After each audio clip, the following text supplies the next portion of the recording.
Day 2 of Autosport 2024 at the NEC. Good to catch up with Dan Cammish. Good to see you. Last time I saw you, we were pulling the shutters down at Brands Hatch and everybody was looking forward to a winter break. Yeah, myself included. But it's amazing, isn't it, how quickly you look forward to getting back to work. And this always feels like the start of that, really. I think Autosport show comes around and everyone sort of comes back together, see some old faces you haven't seen over Christmas, and then we'll be into a new year. Absolutely, this is the start of the motorsport year, and I was walking around yesterday and all you could hear was the rumour mill running full tilt about what was going to happen in the British Touring Car Championship.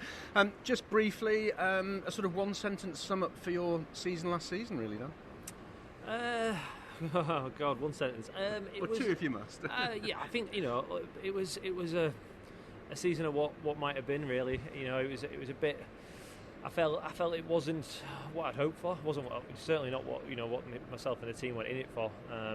We too many incidents, accidents, and too many days where we scored little to no points. Sometimes through no fault of our own, but that's just the way things go sometimes. So, yeah, it was underwhelming, unfortunately. But I think, the good news is this. I get another crack at it. I've certainly learned a lot these last 2 years, so I'm confident we can, we can move forward this year. I think some of the stuff that happened last year just can't. It can't happen again. It was too unusual. I had 2 tyre failures in 2 races. Yeah. I was the only guy on the grid, I think, to have 1 all year, let alone 2 in a minute. So it's,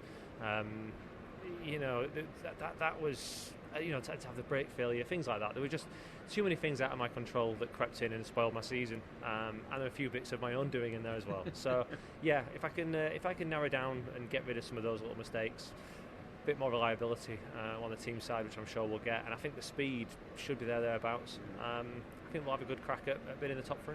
It must have felt like 2 steps forward and 1 step back on occasions. I mean, you had that. You went backwards at McLean's, McLean's, wasn't it? Up at Donington. That was a big one, which ruined your weekend from the get-go. Yeah, McLean's has been not been kind to me for 2 years now. I had the fire the year before up there, and then the brake failure, which was just. I mean, I think sometimes with you can talk about luck and things, but. If that had happened 1 corner earlier, I'd have just gone through the gravel at the bottom of an old hairpin and come out the other side and gone, the brakes don't work, I better stop. But it happens to go in one place where there's literally nothing but a concrete wall. So that was the weekend over. It was a real shame because we were so fast as well. I think the lap I did in that session actually was good enough to be about 5th on qualifying, and it was only FP1. So yeah, it was looking good. But look ahead to the new year now. We often talk about the whole package being the team, the driver, the car, the sort of 3 bits, and obviously the money that holds it all together. But NAPA Racing, Alliance Racing, everything looks like the complete package from last season. Yeah, I think the work that's gone on in the last 2 years while I've been there, I was there from the start of sort of the NAPA programme beginning with Alliance, and yeah, I mean, I had no idea what it would go on to become in just 2 years, and I'm sure this year will be better again in many respects. Can it be a better year on track? I mean, we're all going to strive to try, but you can't. We had 9 poles last year. It was quite often blue and yellow, most of the weekend at times. So of course we want to replicate that success, but people are going to fight back in the paddock. No one's going to take it lying down. But I think from an actual perspective of NAPA's involvement and what you might see at the track, that's only going to continue to get bigger and better. So. Some changes coming for the new season. We've got this. I'm still trying to get my head around the new qualifying setup, which is going to be interesting. And of course, we've got now extra boost through the hybrid, same deployment, and that's going to change the strategy, isn't it? Well, I think it's compared to what we saw last year. I think you'll see quite a lot of changes. The qualifying aspect, for one, we're going to this 3-stage qualifying. That will, I think, be quite exciting. I'm looking forward to that. But I think in the racing and also for qualifying, certainly after round 1, when there is that quite big disparity in power, it could be up to 60 horsepower between sort of anyone outside the top 8 and the guy and the leader sort of thing. So that's a lot. I'm not sure anyone's going to be quick enough to overcome that kind of deficit, which means they're going to end up back in the pack, and I think you're going to see many more podium finishers, winners. I think it'll be more turnover season as opposed to what we've seen these last couple of years. Just chatting to people yesterday, obviously, as I mentioned at the top of our chat, the rumour mill is running well. Still a number of drivers to declare what they're going to be doing this season. It's sort of feeling like it might be a slightly smaller grid. Is that a good thing? Honestly, I think the grid the last few years has always been, I think, very strong. Up to 30 odd. I do believe it'll be less this year.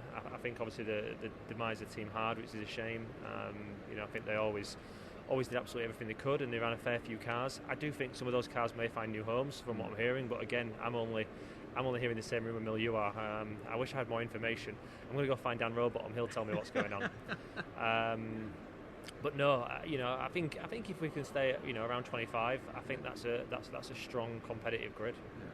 This season must be very firmly on. You must have, over the winter period, sat at home after the Christmas pud has gone down and thought, do you know what, 2024, it's got to come my way. It's my time. Yeah, I think it's a very difficult championship to win. We know that, and only one person can win. I came very close before. I've been in the top few of the championship for a few years now, and I'm sure I will be again this year. I think winning it is too much to ask for anyone. I think if you put that kind of pressure on yourself, it's going to be tough. There's some really good guys out there in some very good outfits. To be competitive every weekend and be with a chance of success, yeah, I think we've got every opportunity of that. And like I say, the last 2 years I've learned a great deal. It's been 2 quite tough years at times, but everything we come across, we stumble, we figure it out, we learn from. I do feel like this year might be where we finally put all that together and have a really good crack at it. Was the year going back into the Porsches a useful sort of one for you to allow you to take stock of what you wanted to do and what you can achieve in the Touring Car Championship? It was nice to be back in some respects. I enjoyed it. I've always enjoyed the Porsche Championship and the style of Porsche racing. I think it probably knocked me back a little bit in terms of actually driving a touring car and competing in touring cars. It's a very different discipline to driving a Porsche, and I think I was just, as my dad who stood watching will tell you, I probably just at the end of my time at Dynamics, I was probably really just getting into my probably prime as a touring car driver. Pretty much everything was going my way on track. 50 battles, I came out on top. I was always felt like I was moving forward. I was confident in the car, confident in what I could do, and felt like I'd really started to find my place. And it took me a couple of years to get to that point in touring cars, and then that got reset. And obviously came back. Obviously, most of it's remained, but I think there were parts of 22 where it was like I need to get back into the touring car mindset, because it's frenetic at the best of times.